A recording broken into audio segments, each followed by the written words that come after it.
Você já se perguntou com o que se assemelha ao reino dos céus? Tem uma parábola que fala sobre isso. Jesus tem a parábola que foi escrita ali como a parábola do grão de mostarda. Antes de mais nada, seja muito bem-vindo aqui. Este aqui é o vídeo 2 dessa série de parábolas. Primeiro o reino e a sua justiça, e as demais coisas serão acrescentadas, tá certo? Qual que é o objetivo daqui? É a gente tirar algum aprendizado dessas parábolas que vão fazer uma explicação ou que vão te dar uma mensagem oculta, tá? Porque a parábola ela te dá uma mensagem oculta para que você, se você for um reinante, você entenda o que ela está querendo dizer. Porque está escrito na palavra assim: vão ter olhos, mas não vão enxergar, vão ter ouvidos, mas não vão conseguir ouvir. Porque não é para qualquer um. Ah, mas como é que é isso? Volta lá no vídeo 1. A gente falou de salvação, que é o que? Desvio de rota.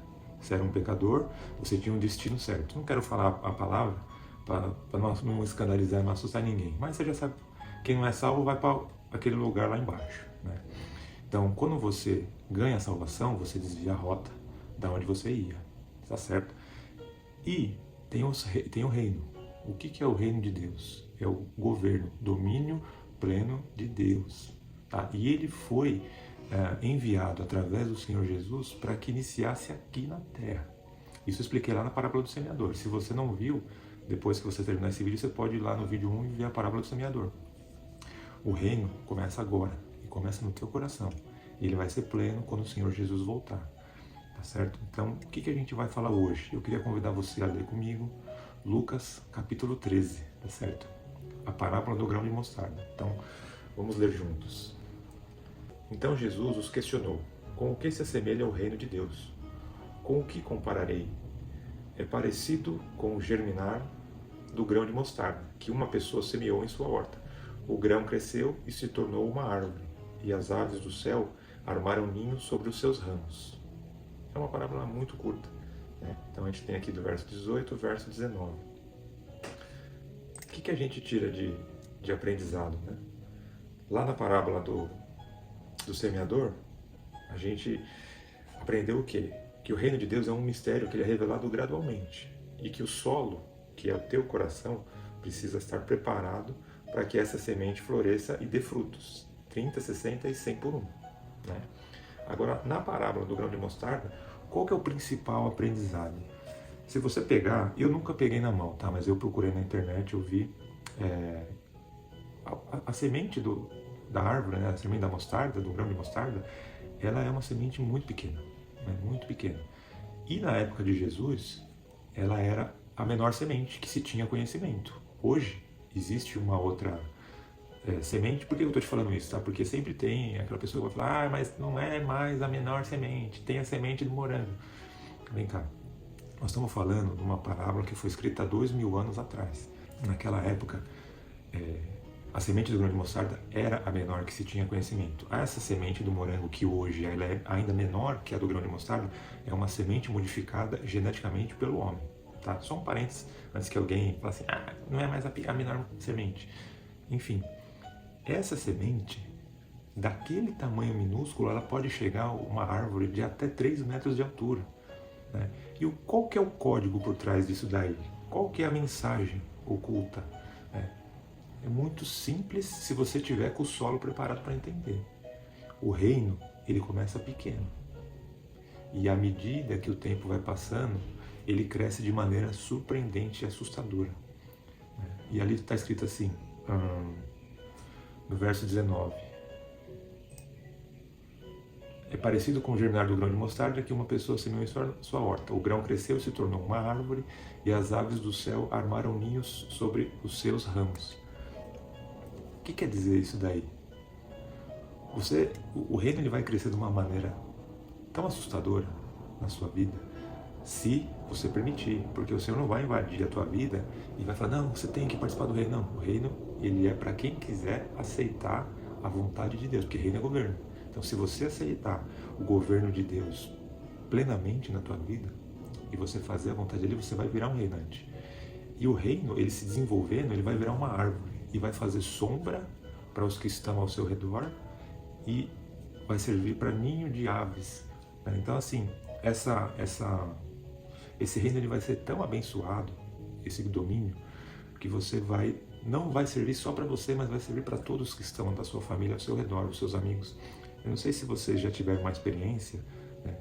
Muitas pessoas, sempre tem alguma pessoa que você conhece que ela é um pouco mais, vamos dizer, fervorosa, ou no linguajar que vocês gostam de usar, religiosa, ou aquela pessoa com mais fé, mais cristã, né?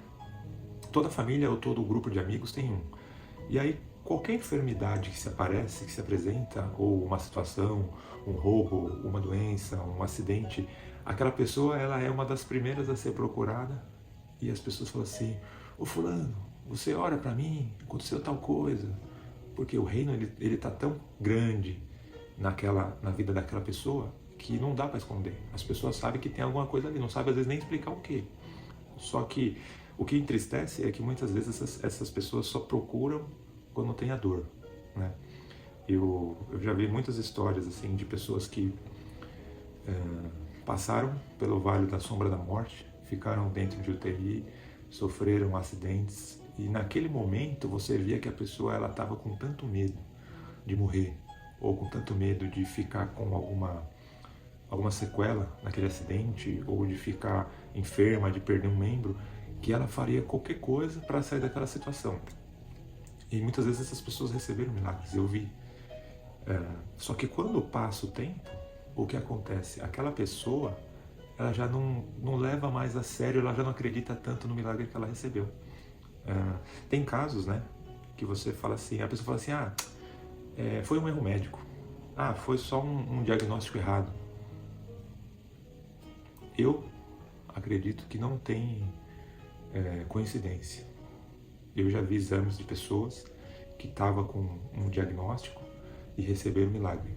Eu já vi pessoa deitada no leito de morte com 40 quilos, uma doença autoimune, e aí essa pessoa ela recebeu um milagre, saiu, vive normalmente hoje, tem a sua família.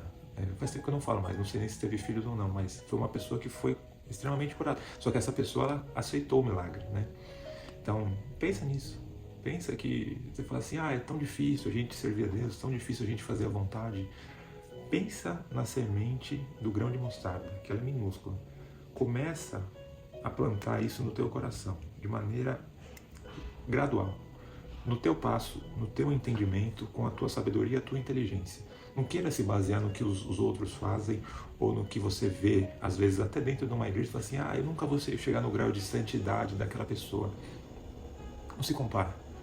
Você é uma pessoa única, você é um irmão amado, amada, e se você está ouvindo essa mensagem, algum motivo tem. Então começa com a semente do grão de mostarda, que é uma semente pequena, e o Senhor vai fazê-la crescer, e vai crescer, e vai crescer. Quando você menos esperar, você vai estar fazendo sombra na vida de outras pessoas. Não ache que você não vai sofrer tentação, que você não vai sofrer algum aperto, que você não vai tomar algum tranco na vida. Vai, porque faz parte. Se até Jesus, né, que foi o santo e verdadeiro, sofreu, eu vou até ler uma outra passagem aqui para vocês, que está em Lucas 4, tá? E ela fala assim, em Lucas 4, e Jesus, cheio de Espírito Santo, voltou do Jordão. Ele tinha acabado de ser batizado. O capítulo anterior fala do batismo de Jesus. E foi levado pelo Espírito Santo ao deserto. E 40 dias foi tentado pelo diabo.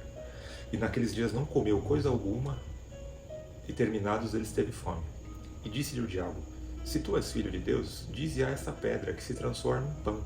E Jesus lhe respondeu dizendo, está escrito, que nem só de pão viverá o homem, mas de toda a palavra de Deus.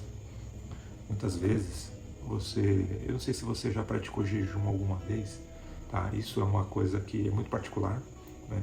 Depende do seu grau de entendimento, do seu grau de dedicação e do seu propósito que você quiser fazer. Eu já fiz jejum algumas vezes e é uma forma de você entregar um certo prazer, né? De você abrir mão em troca de você pedir alguma coisa ou alcançar alguma coisa do Senhor, né? Então eu recomendo sim que você faça. Não vou te falar do que e como.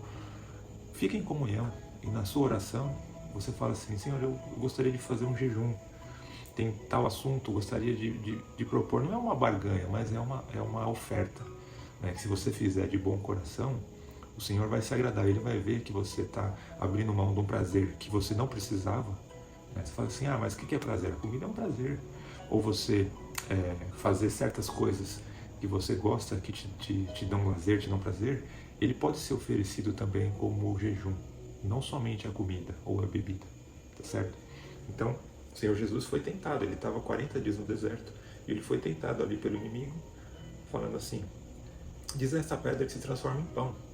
E aí, o Senhor, com toda a sua sabedoria e cheio do Espírito, falou assim, nem só de pão viverá o homem, mas de toda a palavra de Deus. E quando você se alimenta da palavra, você não sente mais fome. Não é material que eu estou falando, é espiritual. Aí o diabo não cansa, parece que ele não cansa, né? E o diabo, levando a um alto monte, mostrou-lhe um monumento de tempo, todos os reinos do mundo. E disse-lhe o diabo, dar-te-ei a ti todo este poder e sua glória, porque a mim me foi entregue, e dou a quem quero. Portanto, se tu me adorares, tudo será teu. E Jesus respondendo lhe disse, vai-te para trás de mim, Satanás, porque está escrito, adorarás o Senhor teu Deus, e só a Ele servirás. Eu leio isso aqui 10 vezes eu me emociono e eu me surpreendo. Quantas vezes nós fomos colocados na parede em alguma situação que você foi colocado numa situação dessa? Faz tal coisa aí, tal, que seria uma coisa que te desonraria o teu Deus. E eu te pergunto, você soube dizer não e falar para ele, vai-te para trás de mim? Ou você caiu? Não estamos acusando ninguém. Estou me colocando nessa reflexão, tá certo? Porque, eu te falei, você começa com o grão de mostarda, implantar o reino no teu coração, mas você vai ser tentado. Você vai ser tentado. Seguindo. E aí levou também a Jerusalém, e pô-lo sobre o pináculo do templo, e disse-lhe, se tu és o Filho de Deus, lança-te daqui abaixo. Porque está escrito, mandará os anjos acerca de ti que te guardem e que te sustenham nas mãos, para que nunca tropeces com o teu pé em alguma pedra. Você vê que o diabo ele sabe mais da palavra do que muita gente. Que tudo isso que ele estava falando, ele estava querendo pegar o Senhor em alguma coisa que ele sabia que já era uma profecia. E Jesus respondeu-lhe, dito está, não tentarás ao Senhor teu Deus. E acabando o diabo toda a tentação, ausentou-se dele por algum tempo. A gente vai sofrer tentações. Não é uma, nem duas, nem três, igual está aí. Aqui foi só um flash, né, de um curto período para deixar isso registrado. Mas ao longo da vida, a gente vai receber. E você sempre tem o poder da escolha, né? Eu lembro de uma coisa que a minha mãe mesmo me falava. Ela falava assim, quando você estiver em dúvida se alguma coisa que você tiver que fazer é certo ou não, você pensa assim, se você conseguir falar essa coisa para alguém, essa coisa é certa. Se você não conseguir falar, se você tiver que esconder, essa coisa não é certa diante de Deus, se você tiver vergonha de falar. Pensa nisso, pensa nessa reflexão, começa pequeno, o grão de mostarda, e você vai se surpreender com os mistérios do reino que o Senhor vai te revelar, e a altura dessa árvore vai fazer sombra para outras pessoas na sua vida. Tamo junto, fiquem na paz, até a próxima.